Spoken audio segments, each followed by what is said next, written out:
আসসালামু আলাইকুম। এগুলো হচ্ছে পাকা আমরা বানাবো আজকে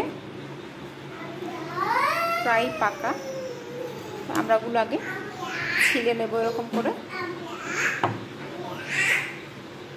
ছিলে নেব, ছিলে টুকরো টুকরো করে নেব, পাতলা পাতলা করে কেটে নিয়েছি। এখন দেবো বিট লবণ,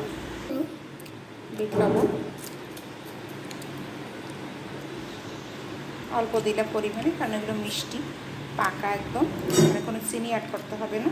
বিট লবণ দিয়ে দিলাম। এখন দিচ্ছি সরিষার তেল,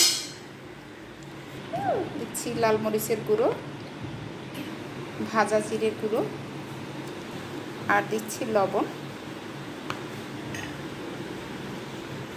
এরকম একটা ঢাকনাওয়ালা বাটায় নিলে ভালো হয়। আমি এটা ছেঁকে নিচ্ছি।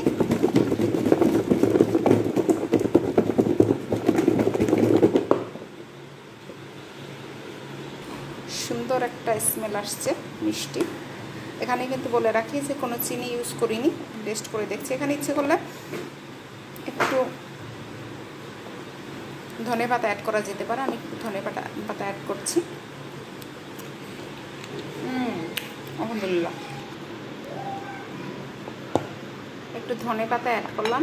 ধনেপাতাটা কিন্তু কুচি কুচি করে কেটে ধুয়ে তারপর আমি ডিপ ফ্রিজে ফ্রোজেন করে রেখেছিলাম। একদম কালারটা সুন্দর আসে, থাকে আর কি, সাথে সাথে বের করে দিলেই একদম সুন্দর থাকে কালার। আবার একটু ছেঁকে নিচ্ছি। মাশাআল্লাহ, আমরা কিন্তু কোনো চিনি অ্যাড করিনি, যেহেতু পাকা আমরা। তো এখানে আমার